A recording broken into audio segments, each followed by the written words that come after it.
I always have something in the back of my head asking the question, what do Europeans think of America when it comes to how we treat our food? Today we're going to be checking out an interesting little thing that came across my recommended on the lovely YouTube platform.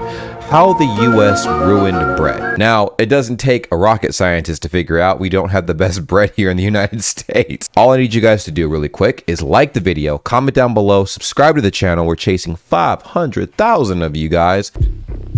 On every corner, there is a bakery that is pumping out delicious, fresh, well-made bread. It's so fresh. This is not easily available to me, and I want to know why. Why is it that the bread that I can get easily looks very, very different? Yeah, our bread looks like cylinder, like blocks a little bit. Like they look like cylinder blocks. They don't look edible. It's sad, but it is what it is. They just showed Wonder Bread on the screen. I'm not sure if you guys caught that. Let me run it back really quick. Boom, right here. Wonder Bread.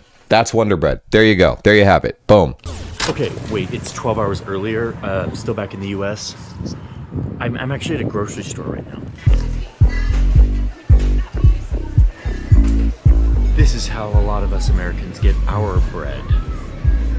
Yes. In every grocery store we literally have aisles in our grocery stores that have shelves packed with bread, as you see here. It's the same everywhere you go. And they look like this. Most of the bread looks like this. They're organized in hot dog buns, sandwich bread slices, and I think if you go to the actual bakery, they have bread rolls and stuff like that. But all of the bread you normally get, it comes from this section right here. My favorite part is when they make this plastic look like it's steaming. It's just like foggy plastic. Literally, bro. It's a marketing tactic to get you to buy the bread, man. Be like, this was just baked right now, and it's like, no, this was actually baked like 3 years ago. weeks ago in a factory in like Connecticut. It's even made with real butter. Always buy Wonder Bread. You'll be glad you did. Wonder Bread, bro. That's the most American bread you can possibly get, bro. It's terrible. Terrible, bro. The reason I'm purchasing this bread is because I want to bring it with me to France, just to like have an example lesson, and I may use it as a pillow because it's literally as soft as a Nova foam pillow. What? Some of this bagged bread is made with ingredients that are literally illegal in the EU. That's what I heard. Well, we already talked about the food standards from the US versus the rest of the world. Go figure, in case you guys didn't know, the US lets a lot of stuff slide. The rest of the world does not. Back to France, let's do it. There's nothing more American than Wonder Bread. Wow. I'm going to France. How the United States ruined bread. Bro, I can't wait to go to Germany and see stuff like this. I know this is not Germany at all, but you guys have similar structured buildings where you guys are as well. So I'm very excited. Very excited. In case you're wondering, yes, any video from Paris must include music like this. Absolutely, bro. So I feel like there's like a Paris music starter pack or something. It's the same melody I hear everywhere when Paris pops up in conversation. Not sure what that melody is called, if there is a name for the melody, but eh. Nice, gentle cafe accordion music. There's my composer Tom making it right now. It's pretty cool. Oh, shit. It's just so good. Okay, so yeah, we know that France is good at bread and the US sucks at it. Is this just another video where I shit on the USA for being terrible at certain things? I mean, it could be. Yes, it is. See? That's exactly what it is. But hear me out. I actually have something to say here. I believe that bread is a really important symbol for a bigger cultural phenomenon in the US. And that's what I want to talk about today. Where industrialized bread came from, why it exists, and how some people are trying to change it. I'll get to that explanation, but first I'm gonna go into that bakery over there and buy myself a large ball of butter and flour stuffed with chocolate. Wow. I wish I could also partake in that. Oh, and Tom, can you throw in a beat to this accordion music, please? Yeah. Thanks. Any questions? Yes. Are you going to finish that croissant? I like the editing for this video. This is fire. It's like a trippy vlog slash informational slash. I like it. I really fuck with this. This is tight. This is tight. Oh yeah. Fire. There's a million other things I could talk about that are better in other parts of the world, but it turns out that bread is the most important prepared food that humans have ever made, and therefore it is worth talking about. So let me explain in under a minute the overview of the tens of thousands of years of history of bread and its chemistry and why it's so important. Don't think I can do it in under a minute? Check this out. 12,000 years ago, humans realized that they could plant this grass instead of just foraging for it. This grass was called wheat, and when it was ground up with a stone, it made the... I love his editing, bro. His editing is fire. This grass was called wheat, and when it was ground up with a stone, it made this powder that, if you put water with it... I'm pretty sure this is where flour came from. ...creates this stretchy, goopy, thick... Flour. Yeah, this is where flour came from. ...thing that has a bunch of sugar from the flour that's been released. Oh, look. Wow. All the bacteria in the air love this sugary goop. Nice. And they descend to feast on it, burping out gas as they eat. Whoa, the gas can't float up into the air because it's getting trapped in this stretchy ball of goop. Like a balloon, like a pillow, like magic. So all bread has a wheat base. I thought also too there were different types of bread that don't necessarily have a wheat base, if that makes sense. Interesting. Magic. All this feasting and burping is making it rise and turn into a pillowy thing that is way bigger than it was. Put this blob next to some fire and all of the little bubbles that were just created turn hard. Wait, all of this can happen because of this one grass? Yes. Cool, let's plant a lot more of this grass and build all of human civilization off of it. Simply put, basically. But yeah, like, I'm not sure if there's any other way you can make bread, possibly, but if that's the only fundamental way to create bread, then, you know, awesome. Incredibly informative. I didn't realize this was the basic formula for that. Actually, never even thought to think about what flour came from. Oh man, I thought it was a lot of other random ingredients smashed together. Not necessarily wheat, but maybe something else. Said humans. So that is bread, like the oldest and most important prepared food item that humans have ever invented. Eventually, humans got really good at doing this bread, flour, water, yeast thing. And especially here in France, they took it really seriously. Oh, wow. I keep forgetting he's in France. He just said that earlier in the video. I guess the competitors for bread are as follow. France, Germany, and the Netherlands are neck and neck and neck when it comes to having the best bread globally. Although I haven't tried I haven't tried any of their bread from those countries directly myself. Now, I've had variations of bread that were made in those countries' style, per se, but can't give you an official opinion. Created a whole culture around making bread delicious and amazing. And you can see that they've continued that culture today just by the number of bakeries that exist in this city. There are 30,000 independent bakeries in France. Compare that to the 3,000 that are in the... There's 30,000 bakeries in France. I feel like just in general, across Europe, there's probably far more bakeries in all of Europe than there are in all of the United States combined. Because this is just France. Imagine all the other places. I feel like there's an emphasis on making quality bread in Europe as a whole continent versus America. You know, there's not really a push to make quality bread. We just push to make as much of it as possible because I feel like it's the most cost-effective way to make as much bread as humanly possible so that we can make a huge profit. That's what it boils down to at the end of the day. How can we make the biggest profit off of our bread? By making the cheapest version of bread we possibly can, and that's how he came up with Wonder Bread. He's probably going to get into the construct and the build, the make, and how Wonder Bread came to be in the United States. And then remember that the US has like a much larger population, and if you do all the math, you see that France has 50 times more bakeries per capita than the United States. 50 times. True that. I mean, that is such a clear indication of how much they value good bread that is baked a certain way. Yes. Mr. Local over here. Yeah. Local French food in France. Yes. 94% of Parisians live less than 5 minutes away from a bakery. And that shows you they care. They care. Oh my gosh, they care. Look at the bread, man. The bread looks phenomenal. Phenomenal. I mean, they're all sandwiches, but oh, the bread looks so good.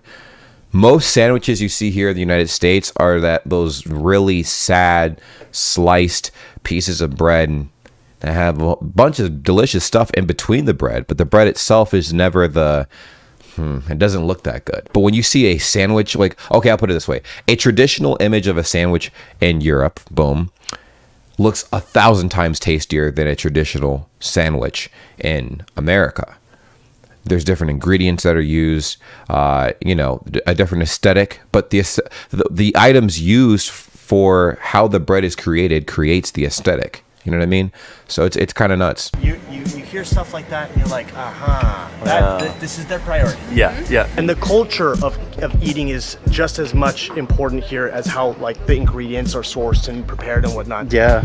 People don't eat while rushing towards their next meeting or whatever. Like it's very much, no, you sit down, you make it a... Oh, that's another thing too. We have a strong work culture here in America. So a lot of the food items that we have here are catered to people who are also in that fast-paced lifestyle a lot of times too. Eating in between heading from your house to work, or maybe on break transferring buildings or something like that if you're in the city or whatever. But if you're like, you know, working in a smaller town, still maybe like a quick snack break, grabbing something really quick. A lot of our food is kind of like designed with that in mind, because obviously convenience is king. It's just a part of the way of life here. Yeah. People come into the boulangeries almost on a daily basis and they check in with each other. It's like, hey, how you doing? You know, I'm doing great. This is what's happening. Huh. Why? That is the question. Why are these bread cultures so different? And the answer comes down to what America was founded on. Capitalism. A reminder that America is a country founded by a bunch of people who left their country to go make a new life, to do things differently, to do things more individualistically. And the way that expressed itself for a really long time was mechanization, industrialization. And to be clear, in the history, Britain was as much to blame for all of this mechanizing of bread as America was. I mean, directly, yes, absolutely. Anything that America is messing up on and stuff, as far as cultural messes and shit like that come from, and the way we do things, Britain is part to blame, because obviously it's been deeply rooted in the people that came to America from co-figure Britain. So yeah, I get it. Like they'll always get the fallout, you know, for little mess ups that we have when it comes to processes and things like that. And I'm saying this jokingly, very you know, ironically and stuff like that. There is some half truth to it, but you know, I get it. Insulting. But anyway, we're talking about the USA for a little bit. So by the 1920s, you had this machine that was invented. An automatic bread slicer. Oh my God. Hello, convenience, innovation, America. No more serrated knife versus a tough, crusty loaf. Now the machine will do it for you. This is the greatest thing since sliced bread. I see what you did there. Oh, so that's where we're at. This is the greatest thing, says America. And Europe was like, wait, yeah, we like machines too, but like not for bread. Slice this bread and you make your bread spoil faster. We don't need a machine for sliced bread. But the automatic slicer was just the beginning for America. Oh. No, I'm just getting warmed up. Now that we have sliced bread that, yes, spoils faster, let's make it, I don't know, not spoil as fast. One way to do this is to take the part of the wheat berry that has oils in it, the husk and the bran, and get rid of it. Wow. Okay. And this is where you basically create a preservative effect on the bread to keep it lasting as long as it does now. To be fair though, I don't think bread lasts that long. I mean, it lasts longer than milk, I'll tell you that. But I think on average, bread lasts about a week. I'll say on average, a week and a half is about the general expiration for bread. Now, when does bread expire in Germany? Anybody watching this video, when does your bread expire? Maybe it just depends on how your bread was made, but what's the average amount of time that it takes for your bread to expire? Focus on the big carb-loaded berry in the middle. But there had to be a more industrial solution to make the bread last. I like how he's calling it berries and they look like seeds. What makes a berry, bro? Like, is a seed a berry or is a berry a seed? Last longer, to be whiter, to be softer. And it's the 1950s and Europe is like, whoa, dude, America, chill out. Like, bread is just bread. We've been doing this for literally tens of thousands of years. Let's just like stick to the program. And America's like, no. So America starts adding all of this stuff to their bread, bleaches, and Yes, bro. And this, for the sake of capitalism, man, think about it. You got bread that lasts a lot longer. That means you can produce a large amount of it, sell it, and not feel as bad about poisoning people. Suddenly they're putting their bread into controlled chambers so that it will be hot enough to rise faster. And they're putting preservatives in so that their bread can now sit on a shelf for not just 1 or 2 days like it should, but 4 days, 5 days, 6 days, a whole week, and it's still soft. Imagine if that's what we put in bread, which is like a staple in a lot of people's diet out here in America. What the hell else do you think we're putting in the other food? It is still white, it is still spongy and delicious, but it now has 15 ingredients instead of 3. And it's cheap and convenient and stable, and America is loving this, and Europe is like, whoa, you took this way too far. Yes, we definitely did. And I always have like something in the back of my head asking the question, what do Europeans think of America when it comes to how we treat our food? It's interesting because on one side of the spectrum, I feel like a lot of people from Europe desire to taste a lot of the food from America because it's good. It is very good food. We have a lot of very good food items out here. However, there's another gigantic group of people that are like, I wouldn't touch y'all food with a 10-mile stick. The quality of food out there is just eh.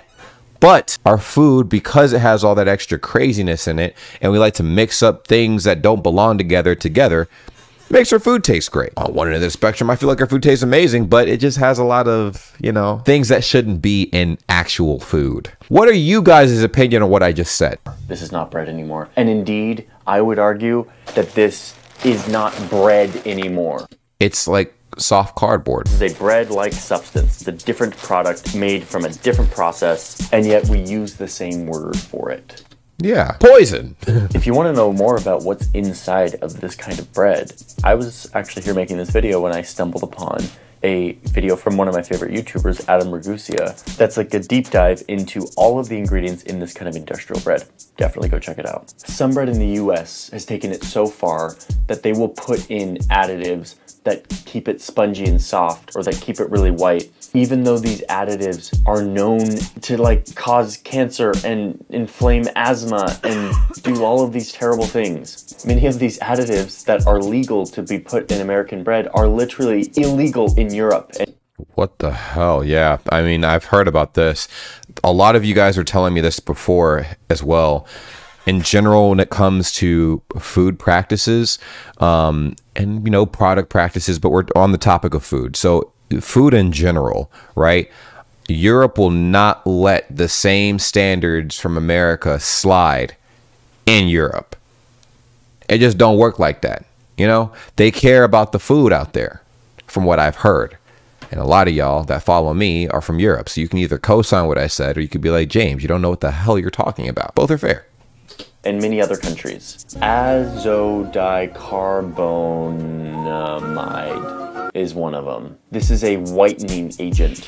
But you know what? This product, ADA, also helps other things stay softer. Like Pause. You have to say pause after you're saying some shit like that, bro. What the fuck? Like yoga mats. ADA is in yoga mats to make them spongy and soft, and it is banned in the EU and many other countries. Wow. Yoga mats are banned in the EU and other countries? Y'all are not allowed to use yoga mats? I'm kidding. Our obsession with convenience, cheapness, softness, shelf life has led us down a really dangerous path. And I told you guys why. It's simple, everybody.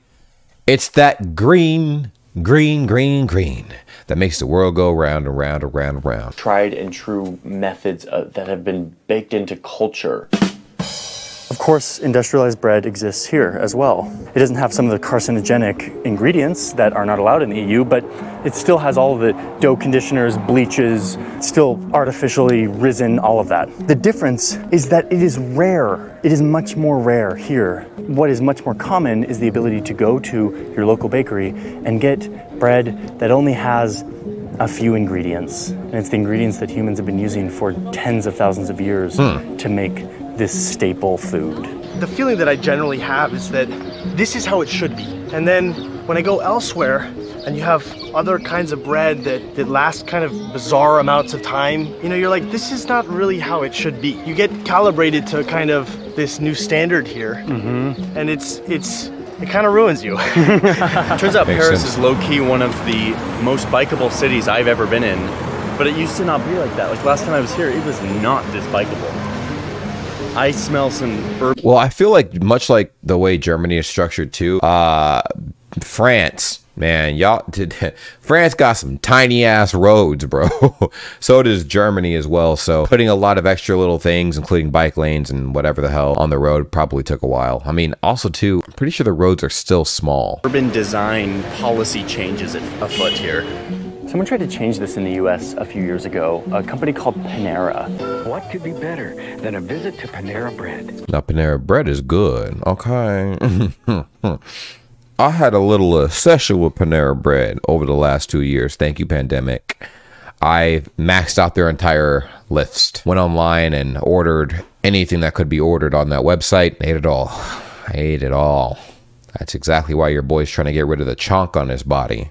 Tried to bring like European bread culture to the United States. And they did. They had high quality, delicious bread. But what happens next is potentially the best metaphor for America. Hello, I like money. They got a business loan so they could expand. And then they got investors and they started to expand and scale. And then they were purchased in a massive merger. And now they're planning to go public on the public stock exchanges. Like they just became a massive corporation who does not focus on making quality artisan bread. Instead, they're now just a machine pumping out bread that kind of looks and feels like European bread, but is now done in a uniform, mass-produced, industrialized process, all in the name of scale and profit. Wow, I have it. Canned bread. So the question is, why does this matter? Like, am I just being a snob who's like, traditional bread is better and therefore everyone should have it? And No, traditional bread is better, bro. Also, there's a lot of bread that's better than the bread that we have as a standard here in America. We should raise the standard just a teensy bit, bro.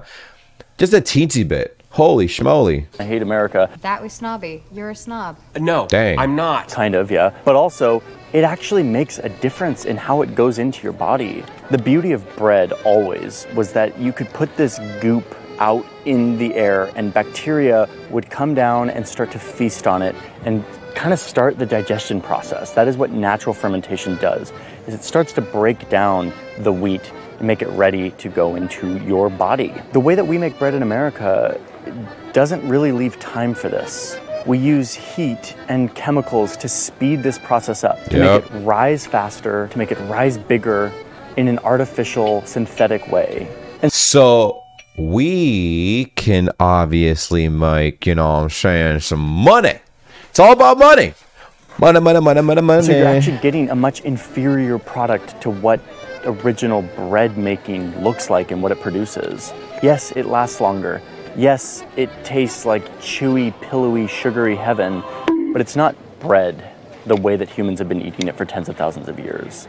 Convenience, scale, independence, that is what we love in America. We love shelf life. We love industrialized efficiency. And to me, yeah, all that stuff is super great because it means we get to live these wonderful, prosperous, convenient lives. Yep. But I think we lose something really big when we focus on those as the priorities as opposed to quality and community and culture.